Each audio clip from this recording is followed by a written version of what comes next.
Sellises olukorras on siis hetkel see mikromaja, mille hind siis praegu ilma uste ja akendeta on siis natuke alla 8000 euro, nagu osta.ee kuulutuses toodud on.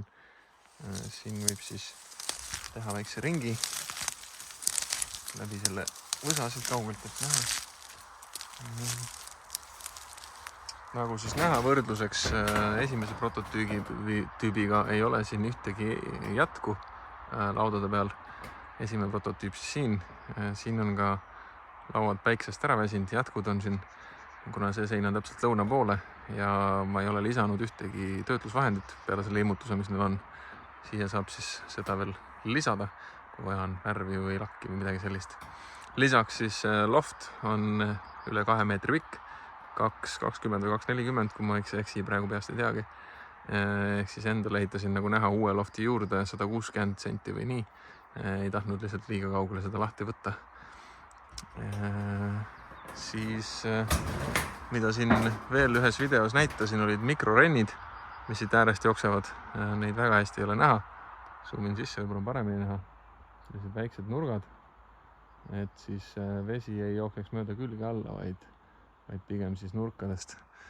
Seal siis mikrorenne hetkel ei ole. Ja tänu sellele siis võib-olla ka see sein halvem on veidi.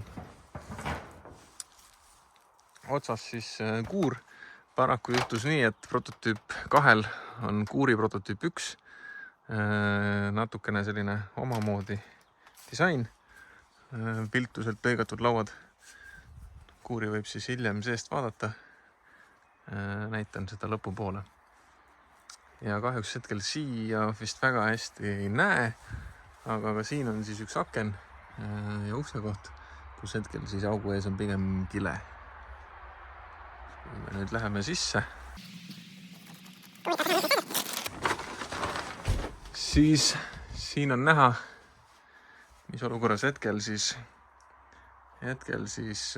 maja on. Soojustus on täielikult paigaldatud, ka elektrijuhtmed on peaaegu täielikult veetud. Vajavad siis, siit lae alt ei ole, sest siin ei ole lofti lagi veel korras, siin vahel hakkavad siis jooksma need juhtmed. Ja hetkel ei ole sees seinasid, vaheseinasid. Siin on vaheseina toed pandud, aga ei ole veel siis seda nii-öelda vaheseina, mis siit jooksma hakkab lofti all, ehk siis garderoobi osa tuleb siia ja siis siit on siis sissepääs lofti ja see magamise osa siin siis on palju laiem kui minul. Me vaatame ka enda koha ära. Ehk siis praeguses olukorras on nii-öelda soojustus ja elekter paigaldatud. Siit on alla kukkunud üks laelamp. Ja elekter on täiesti paigaldatud hetkeseisuga. Peaaegu täiesti, mõni üksik on veel panemata. Ja loftis siis ka väike aken, hetkel saab siit käe läbi panna, tulevikus tuleb siis siia 195 sentimeetri peale siis lagi lofti osale. Ja siia poole, kus jääb elutuba, siis jääb lahtiseks, ehk siis siin on siis 3 meetrit otse ülevalt alla, et ei ole üldse ahistav. Kohe lähme vaatame siis minu valmis versiooni. Seal on siis näha, milline see asi välja näeb. Umbes 10 ruutu, kui loft ka lisada, siis umbes 15 ruutu. Siia tuleb siis välja toodud vool õue kilbist, hetkel on see välja liitatud ja siit tuleb siis juhe sisse praegusel juhul, kus siis on vooluühendus. Kuna siin majas ei ole mõeldud midagi väga suurt tegema, siis ei ole ka rohkem voolu hetkel siin vaja. Sellest täiesti piisab. Ja siin siis selline kapi osa, siia saab siis panna kas gaasipallooni, päikseenergia varustuse või mis iganes siin peab olema kuuma eest ära. Ja siit siis näha, kust tuleb sisse vool teisest kapist. Sealt ülevalt nurgast läheb ta sisse. Ja siin on siis süsteem selline, et see valge pool, alumine pool on siis see, kus tuleb sisse ja siit läheb siis majja edasi. Lihtsalt tuleb ära ühendada. Tuleb vaadata, et faasid nii-öelda kattuksid. On ära märgitud. Faas siin on punane ja faas siin on punane. ja need tulevad siis omavahel kokku panna ja ongi majas vool sees. Potentsiaalselt siis kas kahekordne plastik nii-öelda pakett või mis iganes ta on või siis kolmekordne teeb ta üsna palju raskemaks. Soojapidavus on parem siis, kuna sein on paks ja nimi on sellel tüübil Arctic, siis võib selle panna. Endal siin on mul teistsugune aken, puitaken ees, kuna suuresti esimene prototüüp tehti jääkmaterjalidega ja siin on ka nii-öelda ümber töödeldud kasutatud uks. Siin on mul endalgi poolikut veel, liistusid asju on puudu ja võib-olla jah, siin on õppetunde igasuguseid. Selline eemaldatav väike katus ukse kohal ja kuur siis hiljem samamoodi maja prototüüp 1 küljes on kuuri prototüüp 2. Ja kui sa siit sisse tuled, siis näed nüüd seda, kuidas seinad on, ehk siis hetkel siin vanituba ei ole. Siin on ka näha lofti lagi. Vanitoa asemel hetkel on siin justkui garderoob.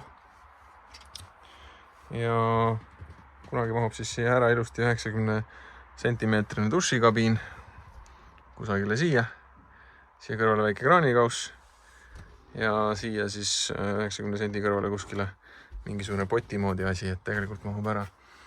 Paremale on siis, hetkel on siin mul see kütmisjahutusseade maas olev. Siia siis mahub ära ilusti riidepuudega garderoob, mis vaja jällegi liistud või köied panemata, ajutine.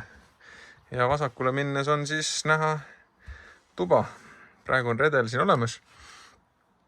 Tänu sellele on väga paljud üllatunud, et siin valgust on palju, kuna enamus seinte pinnast on aken. Ainult põhja pool on siis akent nii-öelda vähem kui seina. Aga siin pool on siis nii-öelda õue tuleb tuppa otse. Tänu sellele siis tegelikult on siin väga ruumikas istuda kas kodukontori ukse taga või kodukontori arvuti taga või mis iganes pidi. Ehk siis siin on väike arvutinurk. Siin on mul hetkel lihtsalt kola. Originaalis, kui ma siin täiskohaga veel elasin paar kuud tagasi, siis siin oli ka veel kitarrivõim ja muud asjad, aga mahtus ilusti ära. Laeva all on mul hetkel riiulid. Ja köögi osa siis on siin. Tõstad oma gaasipliidi siia peale ja teed süüa. Et selles mõttes ei ole üldsegi sellist tunnet, et oleks kuskil haistaks. Ja siis hetkel siis loft selline endal. Ruumi on siin tagapool siis, või siin jalgade otsas. Siin pool siis natuke vähem, sest on 160, mitte 200 või 220. Aga siiski saab ka kahekesti üsna okei siin ööbitud. Ja tegelikult see redel tundub küll keset tuba, aga see käib lihtsalt kergelt üles visata, ehk siis lofti visata. Ja sel puhul ei ole ka tuba nii-öelda ahistav, kui nii võib öelda. Et tegelikult väga okei väike ruum. Noh, ja siin on mul kasutatud vaip ka, seda ei maksa vaadata. Uuel majal ikka tuleks uus vaip sisse, kui selle taseme soovi on.